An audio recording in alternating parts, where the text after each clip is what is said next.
The moment is here, you can stop your search. It's Comics by Perch. Hey everybody, this is Perch. It's been a long time since I've said that. The videos get queued up. So believe it or not, the last time I recorded a video was just under 1 month ago. I actually haven't recorded a single thing in about, it's been a little over 3 weeks.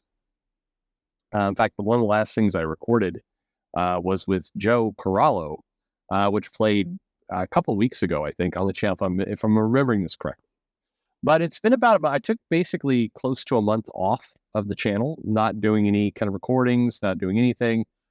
Been traveling was the primary reason. As many of you have seen, I was over in Japan. I've been over in Europe, over in South America. So I've been all over the place, bouncing around, seeing things, learning things, kind of letting a lot of things digest. That distance has provided some nice clarity. Just good to get out and experience different things. And we're going to talk about that in this video here, around kind of Japan and just general kind of how comics are presented there. So when I was in Japan, I went over to, I travel all around. It was funny, measuring steps. I said this to a friend. I was clocking in at easily 26,000 steps a day on average, which is, I think, over 10 miles, somewhere that's probably around 14, 15 miles a day. It's just in Japan, it's easy to do that. I'm a train culture guy, so I like to ride the train. I will, take infinite pain to not take a cab. I am more comfortable when I'm there with my suit and my tie on the train in the morning, along with all the other salarymen, and we're going to do our thing.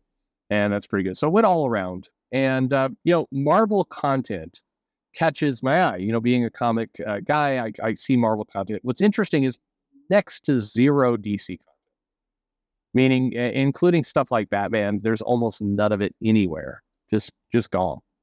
But it's a lot of Marvel. You'd see it in little places. Into the Spider-Verse was there, playing pretty heavily. The Flash was as well, but not you'd blink and you miss it.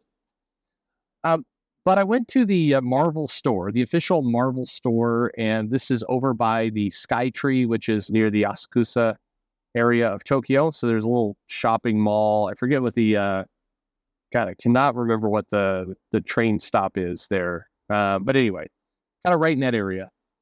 And there's an official Marvel store, along with all the other stuff. There's an official Jump store. There's some Hello Kitty stuff. As always, there's like all the different kind of little shops, very touristy. But in the Marvel store, and I posted some photos of it, a very striking in that the theme or the majority of the Marvel store was based on comics. Not on the MCU. Certainly there was some MCU stuff there, but very little. The majority of it, was comic-based. To the point of they had some original artwork there to sell. They had a ton of prints. They'd done some woodblock prints, and they had kind of little areas there, almost with reverence to Jack Kirby and Steve Ditko and John Buscema and John Romita Senior, and some more modern ones. Jim Lee had quite a few things there, and there was a lot about the comics. And when you kind of step back and you look at it, the impression you got as a visitor was comics matter. No, not the channel, but comics matter. The comics and the visual art of storytelling is important, and that the heart and the soul of the Marvel Universe are the comics. And the outreach of that are things like the toys and the movies and the merchandise, all the other kind of stuff, but that the core, the beating heart, was pen to paper comics. And it really came through in what that store, kind of how it was designed, how it was displayed, and all the different pieces to it. It was a stark contrast to the Marvel store in Orlando. Now I'm talking about the one in Disney Springs, not the one in Universal. But the official Marvel store, the superhero headquarters store in Disney Springs, very owned and managed by Disney. It is all MCU. I've talked about in the past, zero comics there, no comics even for sale there. Whereas in this store in Japan, they had a pretty large collection of trades and other comics, both new and old, of Western US comics, meaning in English. They had some Japanese editions there as well that have been localized, but it was bizarre to see such significant comic content in Japan and such a poor representation in the US, where the birthplace of the comics occurred. And so, I mean, the easy takeaway is there, well, Japan knows what the fuck they're doing and the US doesn't. It's very easy to kind of take that takeaway. But at a deeper level, there is an understanding about how to merchandise and profit and generate interest. And what I mean by that is it's kind of a complex point, but let me make one assumption with you.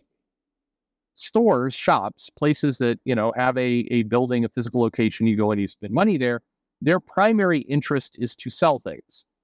They're not there as a museum. They're not there as a charity. They're not there to just take up space. I mean, their goal is to sell things and figure out how to sell more things. That is why they do what they do. Their goal is to sell. And the Marvel store in Japan had come to the conclusion, clearly, from how they had outlined everything, they had come to the conclusion that the best way to do that, to sell that merchandise and to generate that interest, was by putting the comic books front and center. And their idea, as it was portrayed in the shelves, were, if we could get people interested in the origin, in the art. Now, keep in mind, Japan has a very healthy manga culture, so it's easier for them. But being able to say, the storytelling is what matters. The character design is what matters. Yes, these characters would go on, the end output of them is in the movies. They had, like I said, very little MCU merchandise, but they had a little bit. They had some stuff from Quantumania, I think, that was there, and Guardians 3, the more recent Marvel films. But sitting right next to it were character sketches, both from the movie, costume designers, but also from the comics. Hey, here's how Star-Lord, was handled by DNA a long time ago, back in the comics. And by the way, sitting next to that is the Annihilation Wave, and that the trade paperbacks there, the Annihilation, and just that entire theme of the comics informing the movies was smart business. It's smart business because you have more scale if you identify the storytelling, the art, the mechanism of that, and then from there say, and from this art became the movie. We can also sell you merchandise for that. It's a clever way. It basically makes the bubble bigger. Put it this way: a lot of people who come into a store, to buy comic book things, they may be excited by the movies. They may like the actors. They may like the director. They may like the visual look and feel. They may like all those things, and good if they do. But if you instead say, hey, there's an entire, universe of creativity here. Here's the comics. And one thing this store in Japan did that I have never seen done in the US, properly before, was they were saying, over the years, the comics have had many artistic interpretations. Pick the one you like best. And they were showing, like, here's Jack Kirby, here's Steve Ditko. You notice they're very different in art. You can figure out what art you like and then go all in on that, buy it. That's smart. If you think about that, basically it casts a super wide net. Where the movies are concerned, look, if you don't like Chris Pratt, if you don't like Dave Bautista, then you're not liking Guardians. It's as simple as that. If you don't like the actors, you're out. However, if you sell it as Guardians of the Galaxy, actually has comic books, has movies, it has manga versions of the characters, it's got all these different things, then your odds of attracting everyone get higher, because some people are going to like Star-Lord, other people are going to like how these characters have been represented elsewhere. That's clever business. And it also creates a bit of magic around the gift of artistic storytelling. It's just clever. I was really impressed by it, and I thought there's a lot of things that we could learn in the US and take from it. But for many of you, I know several of you have said this, and I think I've caught myself saying this before as well. It's like, yeah, but the movies are a juggernaut. They're billion-dollar entities. How is that ever going to compare to the comics? How can they don't even stack up together? How can you even compare the two? Well, the comic books as a source material has more flexibility. Yes, the movies make a lot of money because that's the model they're in. Movies make more money. The theaters, I mean, they're geared to make billions of dollars. The comic books are not. But that doesn't mean the upside of creating this creative environment, this bubble, isn't bigger if you start from the comics. You don't exclude the movies, you don't exclude the comics, but you start there, you have more you can do with it. Anyway, the store is pretty amazing. Great stuff. It was really cool to see Marvel represented that way. And it kind of, it generates some optimism, at least in me, of looking at this stuff and going, man, there's so much comics can be. And that's really what most of us want. I'll bet the majority of you who are comic book fans, we just want the comic books to feel important. We want them to feel big. We want these universes to feel limitless. That's kind of the whole point.